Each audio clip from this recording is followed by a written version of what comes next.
So this is our inaugural video for this particular channel, and what we're going to talk about are Indian mounds and earthworks.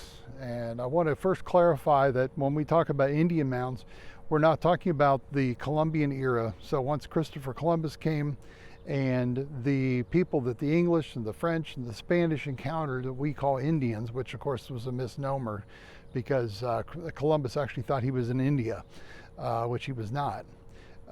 Those are not the people that built the mounds that you see around you. Today we are in Norwood, Ohio, which is a north central suburb of Cincinnati. And this is the Norwood Mound that you can see behind me. And this was from the Adena period. So the Adena period was from about 500 BC to about 100 AD. So this is very ancient. This is like biblical time. It was not built by the people who were inhabiting this area when, like I said, the Columbian era began. And English settlers mostly in this area. Later there were waves of German immigrants, but in Cincinnati this area was settled by the English first. There were some French fur traders that would pass through the area because of the Mississippi River and such, which is, the Ohio flows into the Mississippi. So this particular mound is likely going to be a burial mound. One of the things you'll see, burial mounds are generally conical, like a big cone, although in reality most of them are elliptical. They're not perfectly circular at the base. The ones that are flat topped, on the other hand, generally had something built on top of them, either some sort of a temple or an astronomical observatory or something of that sort. So this is behind me is likely a burial mound. And what they would do is they would oftentimes, well, some of these, depending on which society, whether it be the Adena or the Hopewell came later, so they were 100 BC to 500 AD. And they would oftentimes cremate the upper echelon of their society, or I'm sorry, most of the society. The upper echelon are the ones that got buried. And so they would actually hew out